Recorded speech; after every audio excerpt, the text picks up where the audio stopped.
German, French and Polish leaders held urgent meeting on Ukraine. Israel approves plan to attack Rafah. PM urges strict rabies prevention and control. Hello everyone, you are watching today's news on NTV channel. My name is Đăng. Let's get started. German, French and Polish leaders held an urgent meeting on Ukraine to show European solidarity in supporting Kiev after weeks of discord among the allies. The trilateral summit took place in Berlin, Germany, amid disagreements between France and Germany that emerged in late February over issues such as troop deployment, provision of long-range missiles, and financial support for Ukraine. Therefore, this meeting was seen as aiming to reconcile the differences between France and Germany and show solidarity with Ukraine. At the summit, three leaders are sending a signal of unity while Kyiv struggles with a shortage of military resources. Speaking after the meeting, the German Chancellor announced the establishment of an alliance to supply long-range rockets to Ukraine. Meanwhile, French President Macron said all three countries were united in their goal of preventing Russia from winning and maintaining support for Ukraine to the end. However, Macron also stressed that the leaders agreed not to escalate tensions with Russia, a move aimed at easing opposition after he proposed deploying Western troops to Ukraine.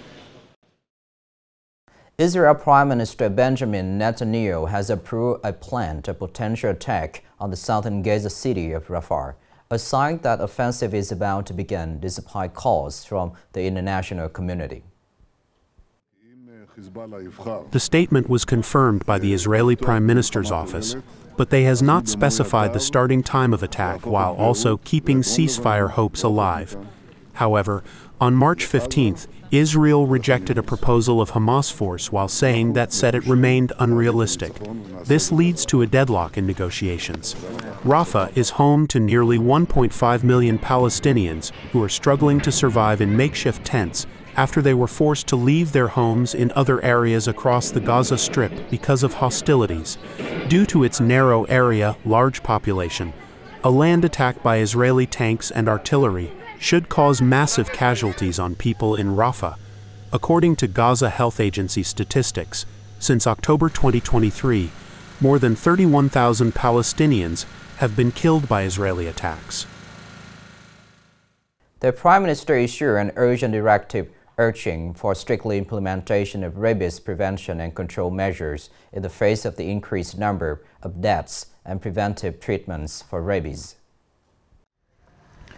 According to the directive in 2023, 82 people died from rabies in the country.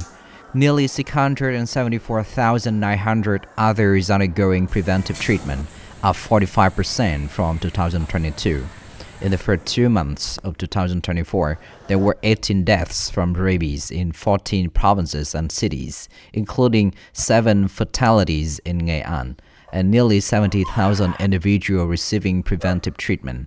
In this situation, the Prime Minister asked provinces and cities to disseminate information to the community and guide people to strictly observe the law in raising, managing dogs, cats, and other animals at risk of disease. Speeding up vaccination against rabies for dogs and cats, strictly handling cases of violation.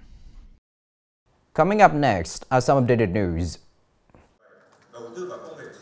One of the highlights of the National Press Conference 2024 taking place in Ho Chi Minh City is the National Press Forum 2024.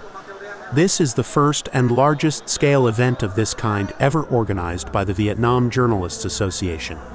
The National Press Forum sees the participation of managers, journalists, and media experts to discuss and share about professional issues, aiming to come up with solutions to innovate media organizations more effectively and better adapt to new media technology trends. The forum participants also deeply discusses professional orientation, professional ethics, and enhancing journalistic culture for media practitioners.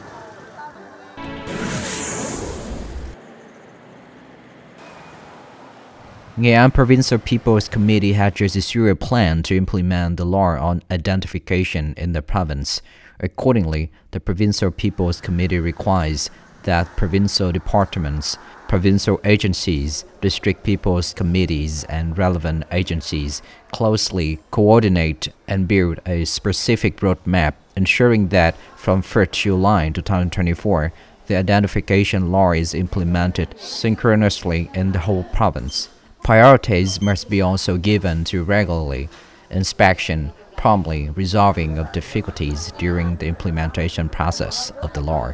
At the same time, connecting sharing specialized databases with national databases on population identity databases, ensuring information security and protection of personal data.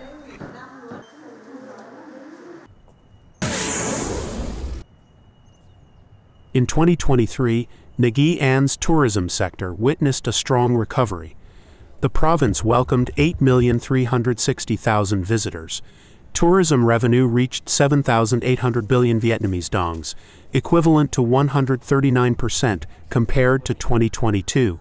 In 2024, the provincial tourism sector target at welcoming a total of 5,500,000 staying guests, equivalent to 104% compared to 2023, and tourism service revenue to reach 9 trillion Vietnamese dongs, equivalent to 115% compared to 2023. To achieve this goal, the province needs to continue focusing on improving the effectiveness of state management of tourism, creating a friendly and safe tourism environment, prioritizing the attraction of large-scale and high-quality tourism investment projects, enhancing the connectivity for tourism development among localities in the province, in the Sam Timi, strengthening propaganda and promoting the image of Nghệ An's tourism on media channels inside and outside the province.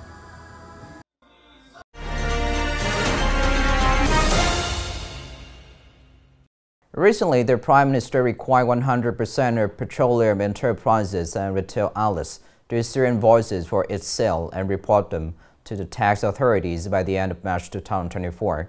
In response to this requirement, the tax department in Nghệ An province had actively cooperated with other relevant departments to enhance transparency of the petroleum market. In the past few months, several petroleum stations in the province have been issuing invoices for each sale.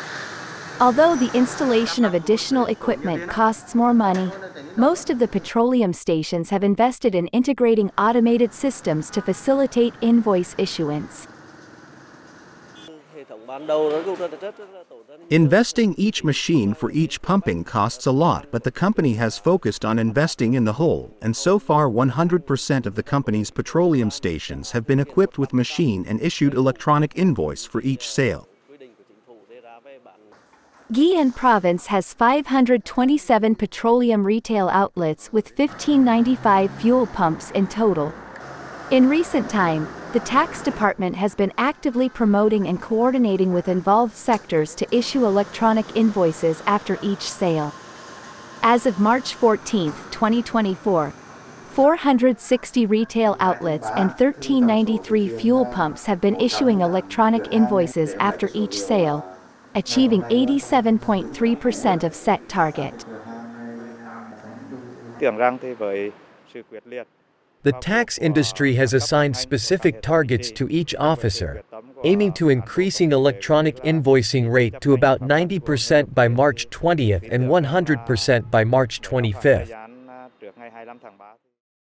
With resolute solutions, after March 31, 2024, any petroleum station fails to issue electronic invoices after each sale will be handled by the tax department and other relevant agencies, even revoking their petroleum business licenses.